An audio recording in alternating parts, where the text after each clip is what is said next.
Hello. In day 5 we are going to learn the command general. After the geometry creation we have to do the second method, that is general. In the general normally we assign the property, support and then load and combination.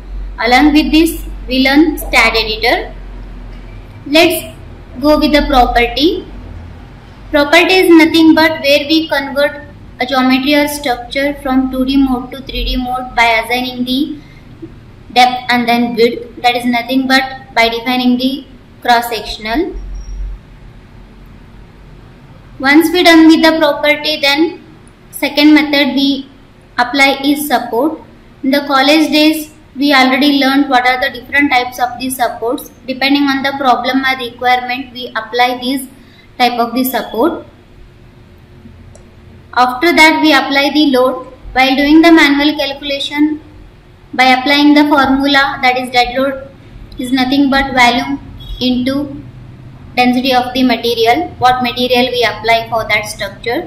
Volume is nothing but area into height, that is nothing but length into width into depth, that you get a volume, and then we have to multiply it by density of the material, whether we are going to apply the concrete material or which material we have to multiply it, that is nothing but unit weight of that particular material.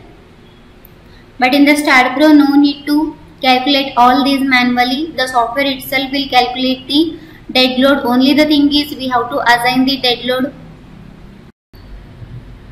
Whatever the standard parameters we are going to assign for the structure, that is according to the IS standard. So if you want to learn more about the dead load, then you just go with the IS code, that is IS 875, so that you get more details about this.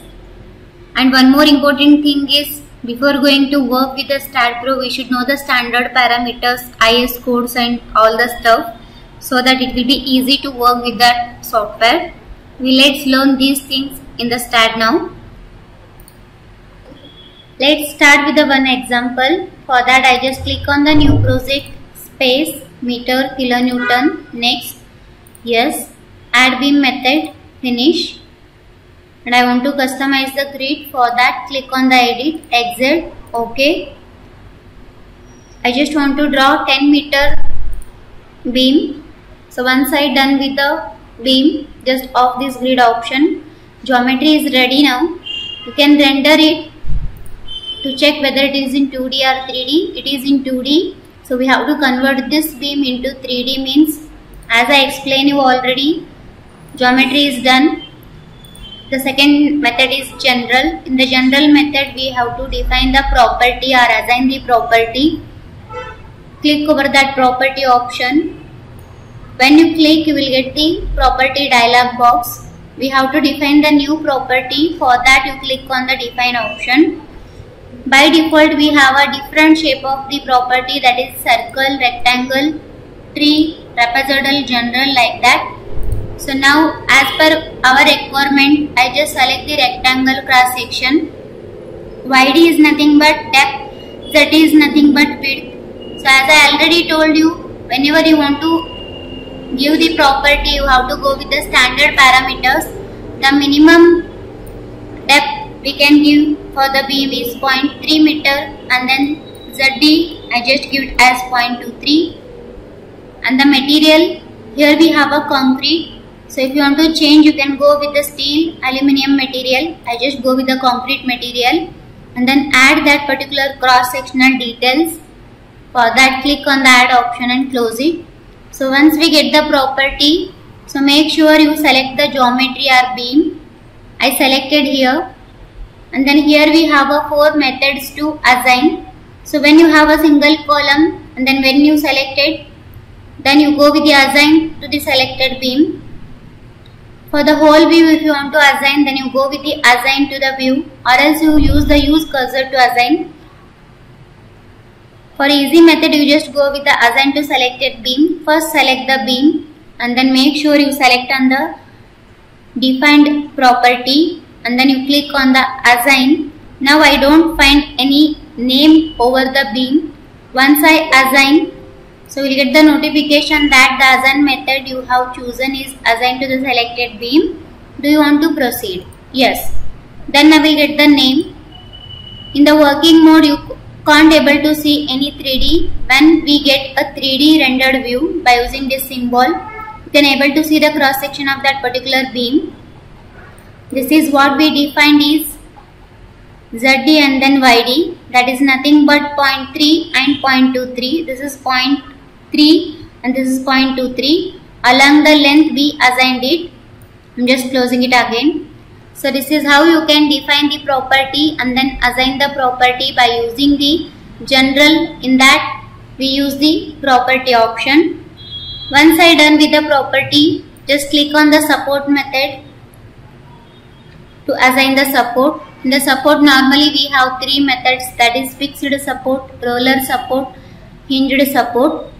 To create the support, when you click on the support option, you will get the dialog box related to the support. For that, I just want to create. Here you will get a create support. We have different types of this support, that is fixed, pin and fixed butt. Just assume that I just want to apply the fixed support. No need to change any options here. By default we have the setting related to the fixed support. Just only click on the add option. This is the symbol of the fixed support. Make sure you are on the node cursor option because we are going to apply this support over the node. For that, if you want to apply for both the node, then you just select one node, press Ctrl and then select the second node also.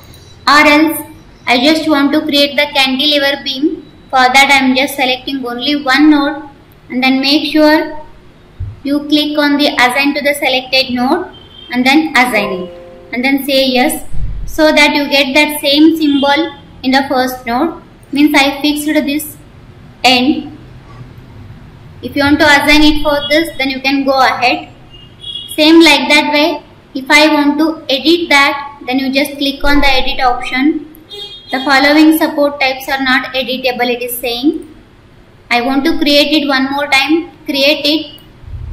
If you want to create the roller or pin support, then you can go ahead with the fixed butt and then pinned.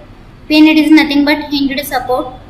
Add it and yes, this is the symbol of the pinned support. For this node, if I want to apply, then you just select that and then click on the assign support. Like this way you apply the hinged support. In the same way I just do Ctrl Z. If you want to delete your created load, then you can click on that particular support and then delete it like this. So this is how you delete. Again I go to the create and then roller is nothing but fixed butt. But there is no by default settings here. We have to make on all the options except vertical, means so that we can able to move vertically, that is nothing but roller support. Add it. This support I want to apply for the first node and then assign. So this is how you apply different types of the support depending on the requirement. I want to delete it again and I want to add the fixed one. Add it, select the node and then assign. Once you done with the support, then the third option is load and definition. As I already told you, no need to calculate manually and put over the beam. Software itself will find out the dead load or self weight. Only the thing is we have to add the option. For that you click on the load and definition and then you will get the load and definition dialog box. In that you just click on the load case detail option and click on the add. Next, here we have the primary loads. Number 1, because no load at we defined, and then here we have the loading type. We are going to assign the dead load type, that is self weight. Click on the dead load and then you can rename it as a DL. Add it and close. Once I add the type of the load, again we have to click on the add. The next dead load is nothing but self weight of the beam.